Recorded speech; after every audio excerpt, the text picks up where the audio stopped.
السلام عليكم ورحمة الله وبركاته.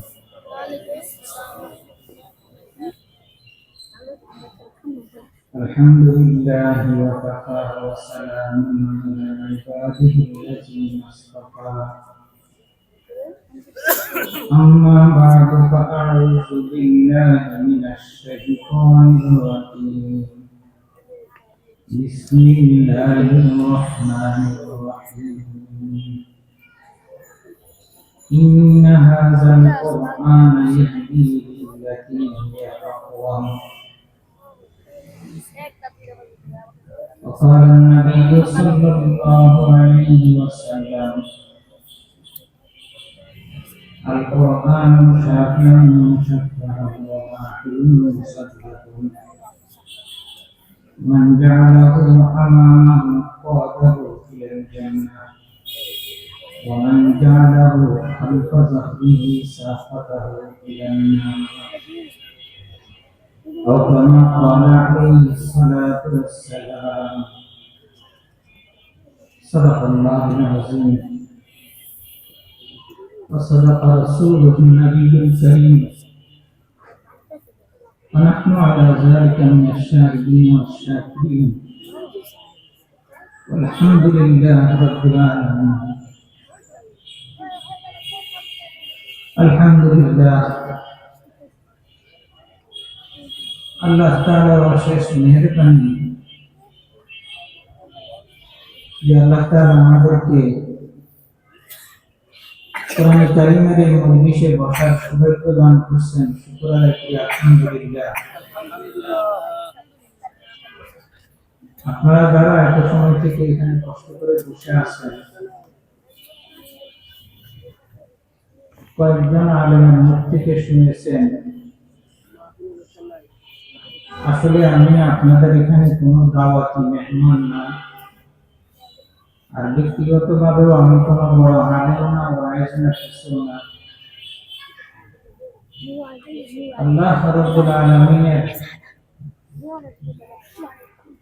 এক হঠাৎ ফয়সালার কারণে, যে ফয়সালা সকলকেই মানতে হয় এবং যে ফয়সালা সবার উপরে আসবে, এর ভিত্তিতেই মূলত আমি আপনাদের সামনে দোয়া চাওয়ার জন্য এখানে আসছি। এই তালিমউদ্দিন একাডেমি নৈশ মাদ্রাসা, বয়স্কদের যে মাদ্রাসা, এদের দ্বারা যে দ্বীনি খেদমত আজকে বেশ কয়েক বছর যাবৎ চালু হয়েছে এবং এর দ্বারা সাধারণ বিভিন্ন পেশার মানুষ উপকৃত হচ্ছেন। এই একাডেমি যখন শুরু হয় বা যাদের মাধ্যমে এর সূচনা হয়েছে, বা বর্তমানে যিনি পরিচালক, তার সহকারী যারা, তারা সকলেই জামিয়া কোরআনিয়া আরবিয়া লালবাগ মাদ্রাসার ছাত্র। তারা অধিক চেষ্টা প্রচেষ্টা পরিশ্রম করে সাধারণ মানুষকে দ্বীনমুখী করার জন্য এবং কোরআনের আলো দেখানোর জন্য তারা অব্যাহতভাবে চেষ্টা করে আসছে। শুরু থেকে তারা, বিশেষ করে মুফতি আবু বকর সিদ্দিক,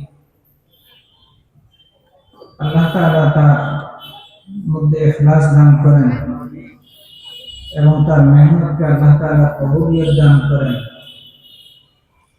লালবাগ মাদ্রাসার বড় বড় আকাবের মুরব্বী উস্তাদদের সুপরামর্শে, তাদের তত্ত্বাবধানে এই প্রতিষ্ঠান শুরু হয়েছিল এবং পরিচালিত হয়ে আসছিল। কিন্তু আল্লাহ রাব্বুল আলামিনের ইচ্ছা, এক এক করে এই তালিমউদ্দিন একাডেমির মুরব্বী যারা ছিলেন, তারা সকলেই একে একে আল্লাহর পেয়ারা হয়ে গেছেন। সর্বশেষ তারা যাকে এই একাডেমির মুরব্বী হিসাবে পছন্দ করছিলেন বা যাকে তারা তাদেরকে পরামর্শ দেওয়ার ছায়া দেওয়ার জন্য আশাবাদী হয়ে যার কাছে গেছিলেন, আল্লাহ রাব্বুল আলামিনের ইচ্ছা যে তিনি আল্লাহর ডাকে সাড়া দিয়ে গত রবিবার দিন গত রাত্রে তিনি আল্লাহর পেয়ারা হয়ে গেছেন। আপনারা শুনেছেন বক্তাদের মুখে, ওয়াইজদের মুখে, আমি অদমতার সন্তান, শুধুমাত্র আপনাদের কাছে দোয়া চাওয়ার জন্য আসছি। আমার আব্বা ওয়ালেদ সাহেব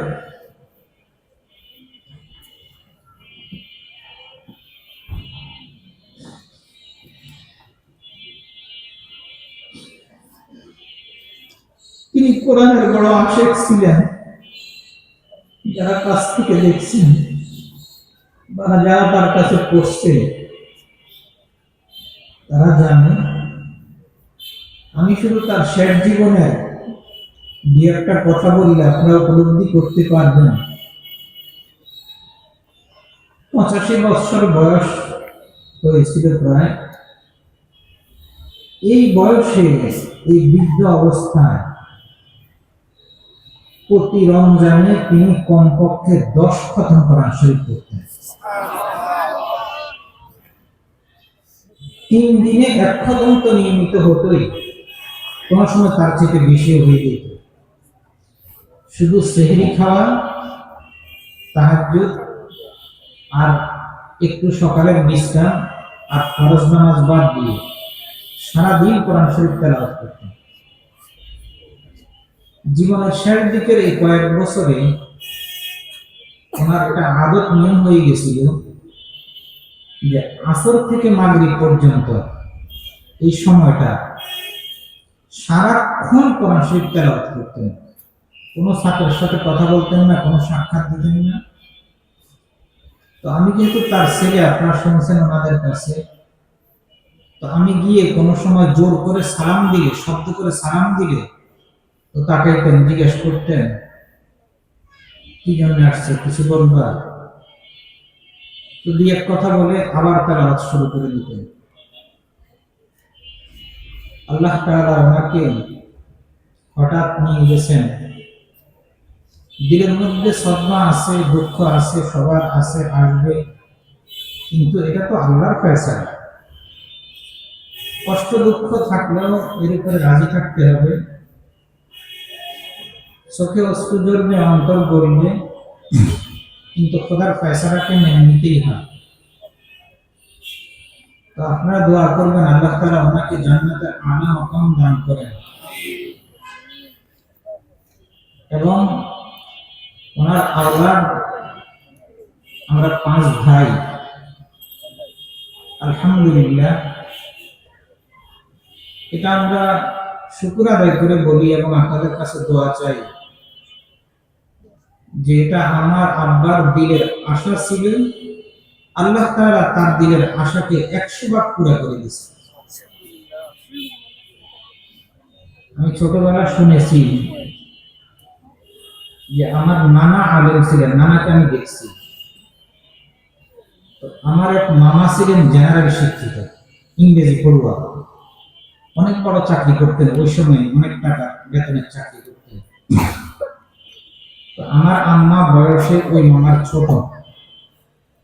তো আমার মামা একবার আমার মাকে বলছিলেন, তোর তো 5 ছেলে, সবাই মৌলবি বানাবি, একটা ছেলেকে মাস্টার মিস্টার বানা, ডাক্তার বানা, ইঞ্জিনিয়ার বানা, সবাই কি আর হুজুর হইতে হয়? তো আমার আম্মা সাহস করেন নাই এই কথা আমার আব্বাকে বলবেন, যে সাহস পান না। কিন্তু আমার আব্বা কোনোভাবে শুনে ফেলছেন যে মামারা বাগিনাদেরকে ডাক্তার বানাইতে চায় বা একজনকে ইঞ্জিনিয়ার বানাইতে চায়। তো আব্বা বলছিলেন তখন যে আমার ছেলেরা তো ডাক্তার, মাস্টার, মিস্টার হবে না, আমি কোরআনের যে খেদমত নিয়ে আসি আর দিনের যে খেদমত নিয়ে আসি, ইনশাআল্লাহ আমার ছেলেরাও এই খেদমত নিয়েই থাকবে, এই শিক্ষাই শিখবে, এটাই আমার আশা। আলহামদুলিল্লাহ, আমার ওয়ালাদ সাহেব এই নিয়ে আশা আল্লাহ তাআলা পূরণ করছেন। আমরা যেন এই মরহুম বাবার আদর্শের উপরে টিকে থাকতে পারি, জমে থাকতে পারি। আপনারা সকলে আল্লাহর দরবারে দোয়া করবেন, বলেন আমিন।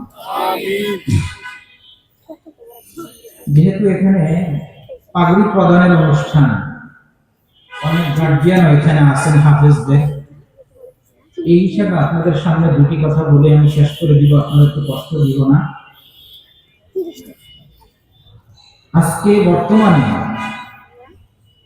অনেক হেফজখানা, অনেক মাদ্রাসা, প্রায় মহল্লায় মহল্লা, যারা আমার থেকে বয়সে বড় আছেন আপনারা জানেন, ঢাকা থেকে এত মাদ্রাসা ছিল, এই মহল্লা মহল্লা এত হেফজখানা ছিল। এখন তো প্রত্যেক মহল্লায় কয়েকটা হেফজখানা আছে, এবং হাফেজ হইতেছে প্রতি বছর শত শত হাজারে হাজারে। একসময় খতমে তারাবির জন্য বিজ্ঞপ্তি দিত, যারা মুরব্বী আছেন এরা আমার থেকে ভালো বুঝবেন, যে কোনো মসজিদে খতমে তারাবির জন্য হাফেজ নিয়োগ দেওয়ার জন্য এলান দিতে হইতো। বিভিন্ন মসজিদে এলান করতো, অমুক জায়গায় একজন হাফেজ দরকার, তারাবির হাফেজ দরকার। কিন্তু এখন আল্লাহ তাআলার মেহেরবানি, হাফেজের জন্য এলান দিতে হয় না, বরং হাফেজরা, হাফেজের গার্জিয়ান, অভিভাবকরা আলেমদেরকে, বিভিন্ন মসজিদ কমিটির জিম্মাদারদেরকে বলে যে ভাই আমার ছেলে হাফেজ হয়েছে, আমার ভাতিজা হাফেজ হয়েছে, নাতি হাফেজ হয়েছে, 2 রাকাত তারাই পড়ানোর সুযোগ দিয়ে, 4 রাকাত তারাই পড়ানোর সুযোগ দিয়ে। বলেন তো কথাটা সত্য না মিথ্যা? সত্য। এটা আল্লাহর মেহেরবানি, এটা খুশির বিষয় যে আল্লাহর এত বান্দা আল্লাহর কোরআনকে মুখস্থ করতেছে, এরা হাফেজ হইতেছে। এটা বহুত বড় আল্লাহ পাকের মেহেরবানি। এই জন্য যারা হাফেজ হয়েছে তারাও মুবারকবাদ পাওয়ার উপযুক্ত, হাফেজদের গার্জিয়ান যারা তারাও মুবারকবাদ পাওয়ার উপযুক্ত। আল্লাহ তাআলা হাফেজদেরকে, হাফেজদের পিতামাতাদেরকে কবুল করেন এবং হেফজের সম্মান রক্ষা করে চলার তৌফিক দান করেন। মূল কথাটা হলো, আমি যে কথাটা বলতে চাচ্ছি, হাফেজ হয়ে যাওয়া, কোরআন শরীফ মুখস্থ করা, এটা কঠিন, কিন্তু অত জঘন্য কঠিন, মানে অত বেশি কঠিন। কিন্তু আমার কথা আপনারা বুঝতেছেন আশা করি। কিন্তু এই হেফজের হেফাজত করা, এই হেফজের সংরক্ষণ করা, কোরআন বুকে ধারণ করে কোরআন অনুযায়ী জীবন চলা, এটা কঠিন। এবং এমন হাফেজ খুব কম। মহল্লা মহল্লা হাফেজ, ঘরে ঘরে হাফেজ, বর্তমানে অনেক মালদারের ছেলেরাও অনেক হাফেজ আছে, কিন্তু আমলটা কোরআন অনুযায়ী তার মাথা থেকে পা পর্যন্ত এরকম হাফেজের সংখ্যা খুব কম। জনাব রাসূল আকরাম সাল্লাল্লাহু আলাইহি ওয়াসাল্লাম হাদিসের মধ্যে ইরশাদ করেছেন, আল কোরআনু শাফিউন মুশাফফাউন ওয়া মাহিলুন মুসাদ্দাকুন। আমি সংক্ষেপ 2-4 মিনিট কথা বলে শেষ করে দিব, একটু খেয়াল করে শুনবেন। আল্লাহ আমাকে আমলের তৌফিক দান করেন, আপনাদেরকে তৌফিক দান করেন। আল্লাহর নবী সাল্লাল্লাহু আলাইহি ওয়াসাল্লাম বলেন, কোরআন, যে কোরআনের আলোচনা আপনারা সেই আসর পড়তে শুনতেছেন, এখনো আকাবের বুজুর্গরা বললেন, আরো বলবেন, এবং 6 জন হাফেজকে পাগড়ি দেওয়া হলো, এরা কোরআন শরীফ মুখস্থ করছে। আল্লাহ রাসূল সাল্লাল্লাহু আলাইহি ওয়াসাল্লাম হাফেজে কোরআনদেরকে এবং তাদের অভিভাবক এবং সমস্ত মুসলমান সকলের ব্যাপারে আল্লাহ রাসূল বলতেছেন এই কথা, যে আল কোরআনু শাফিউন মুশাফফাউন। কোরআন হলো সুপারিশকারী, যার সুপারিশ আল্লাহ তাআলা কবুল করে নেবেন, এবং কোরআন এমন তর্ককারী, যার তর্ক আল্লাহ মেনে নেবেন। অর্থাৎ কোরআন, কোরআন ওয়ালার জন্য আল্লাহর দরবারে শাফাআত করবেন এবং আবেদন করবেন তার নাজাতের মুক্তির জন্য। আল্লাহ তাআলা কোরআনের শাফাআত এবং আবেদনে ওই কোরআন ওয়ালাকে জান্নাত দিয়ে দিবেন। কিন্তু সেই কোরআনওয়ালা কে? যার ব্যাপারে কোরআন সুপারিশ করবে, আল্লাহ কোরআনের সুপারিশ মেনে নিবেন, সেই কোরআনওয়ালা কে?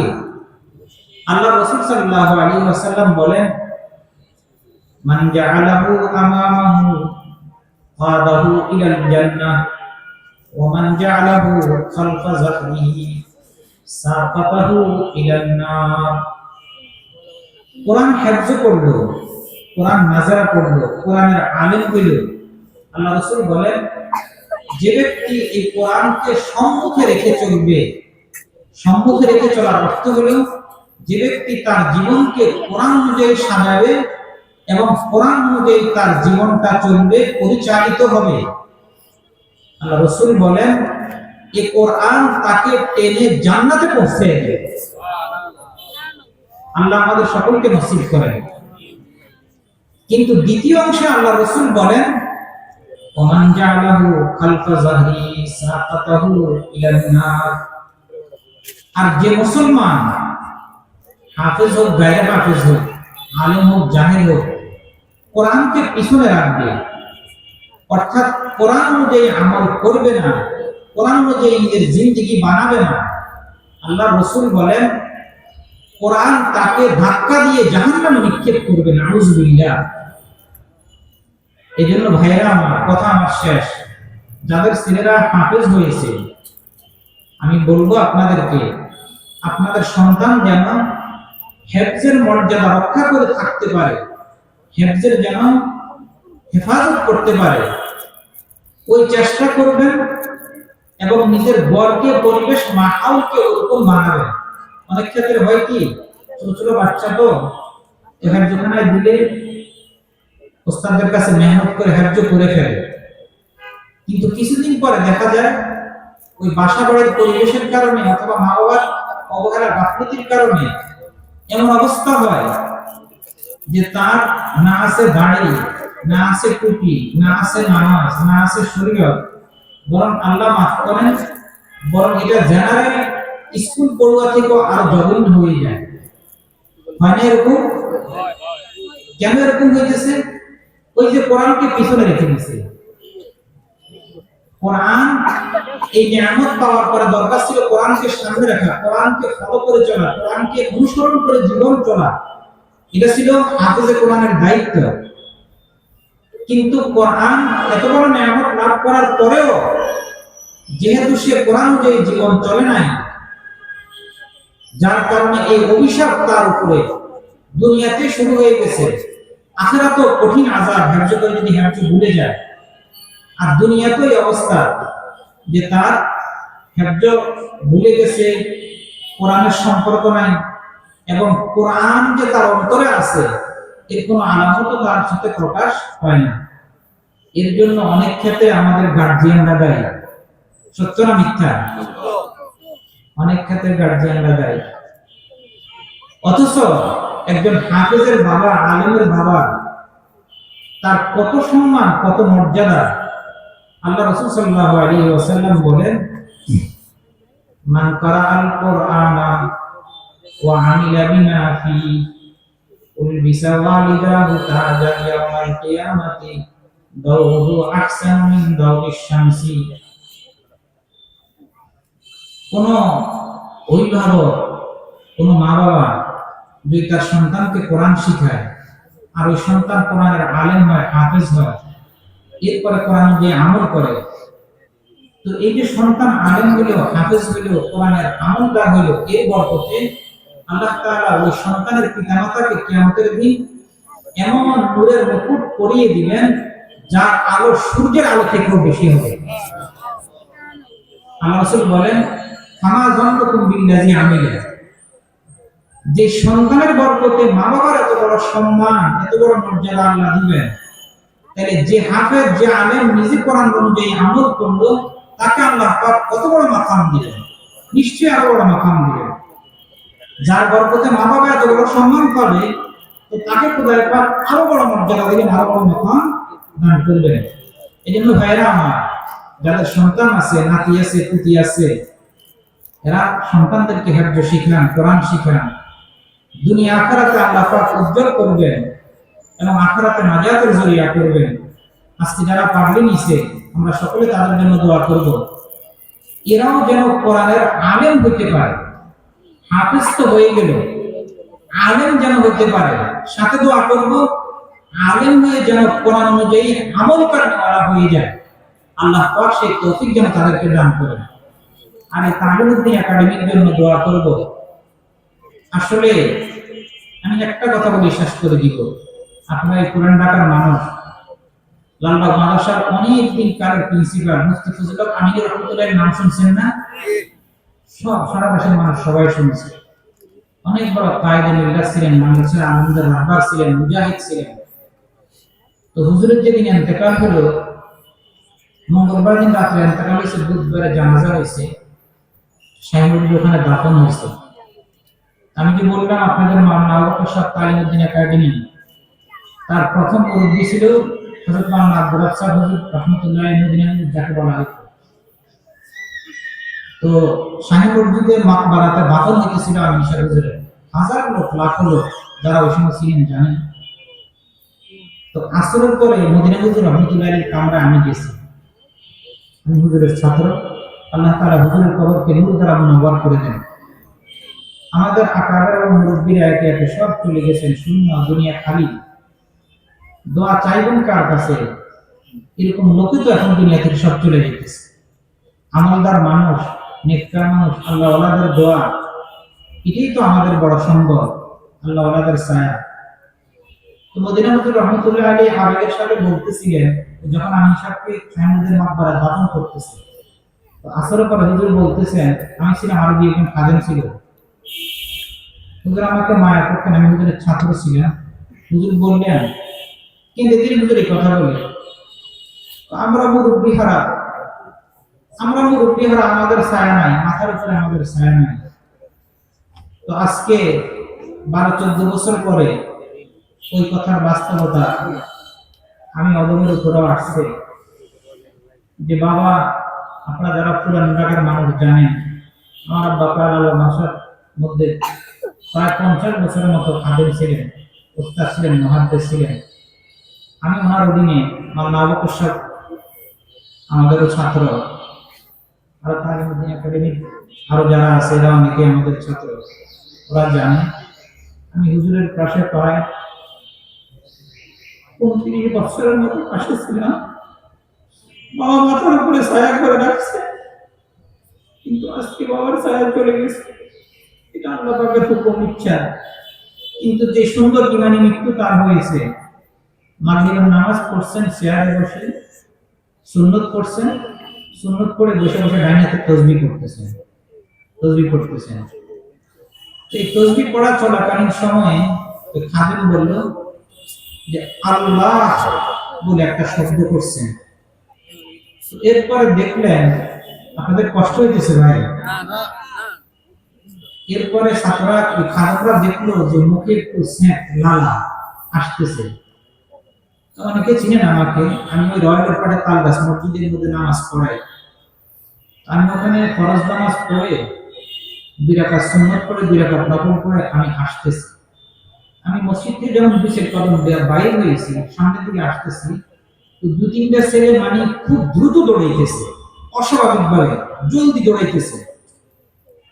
আমি চিন্তায় পড়ে গেলাম যে মাদ্রাসায় কোনো অঘটন ঘটছে কিনা, এরকম দৌড়ায় কেন। তো লাস্ট ফার্মার সামনে আসার পর দেখলাম যে লক্ষ্য আমি, মানে এরা আমার দিকে দৌড়ায়। 2-3টা ছেলে এসে আমাকে ধরে বললো, ওরা অনেকে মায়া করে হুজুরকে দাঁড়া বললো দাদার অবস্থা খারাপ, আপনি কি বলছেন এখন যাইতে?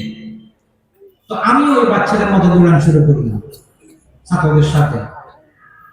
তো গিয়ে দেখি যে রুমের সামনে অনেক ছাত্র জমা হয়ে গেছে, আর আমার আব্বা ওই চেয়ারে বসে তসবিহটা এখনো হাতে, মুখে এই পাশ দিয়ে একটু লালার মতো করতেছে। আমি জোর করে সালাম দিলাম, তো তাকাইছেন, কিন্তু তখন কথা বলতে মানে মুখে জবাব দিতে আর পারে না। আমার ছোট একটা ছেলে ওখানে পড়ে, ও দাদা বলে একটা চিৎকার দিলে ওর দিকেও তাকাইছে, কিন্তু কথা বলে না। তখন আমার দিলের মধ্যে এই কথা আসলো যে আব্বার মনে হয় সাকারাতুল মউত।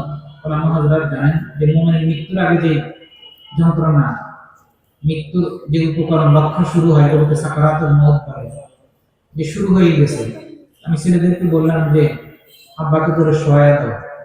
এখানে অনেক মুরব্বী আছেন যারা হুজুর কাছে গেছেন, ওই যে খাটটাতে যে চকিটাতে শুইতেন যে সারা 40 বছর 50 বছর, ওটার উপরে ছাত্ররা সহায় দিছে। আমার ডাইন হাত হুজুরের মাথা নিয়েছে।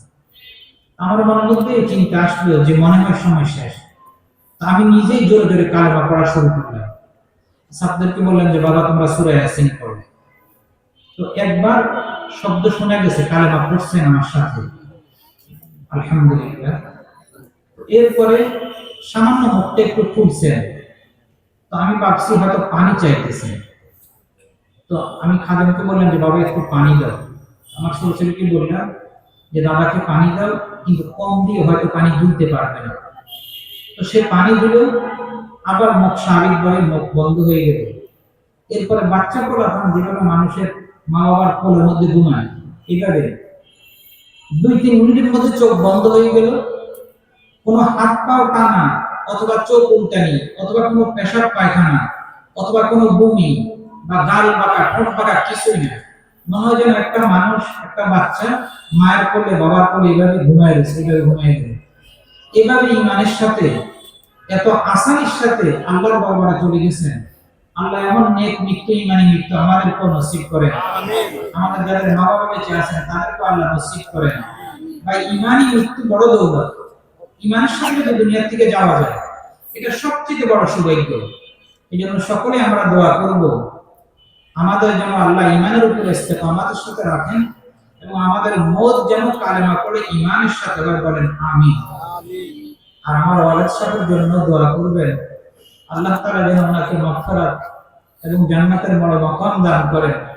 এবং ওনার সন্তান যারা আমরা আছি, আমরা যেন বাবার নকশা কদমে সঠিক ইসলামের উপরে, কোরআন ও সুন্নাহর উপরে এবং দ্বীন খেদমতে থেকে যেন বাবার মত দুনিয়া থেকে যাইতে পারি। আল্লাহ আমাদেরকে সেই তৌফিক দান করেন। এই প্রতিষ্ঠান তালিমউদ্দিন একাডেমি আল্লাহ তাআলা কবুল করেন। বুজুর্গানে দিন ছায়া এদের উপরে আরো দীর্ঘায়ু করেন এবং আমাদের সুপরামর্শ এবং নেক দোয়ায় এই মাদ্রাসা, এই প্রতিষ্ঠান দিন দিন তারাক্কি করতে পারে, নিজ মাকসাদ পর্যন্ত পৌঁছতে পারে। আল্লাহ সেই তৌফিক দান করেন। ওয়া আখিরু দাওয়ানা আলহামদুলিল্লাহি রাব্বিল আলামিন। আসসালামু আলাইকুম ওয়া রাহমাতুল্লাহি ওয়া বারাকাতুহু।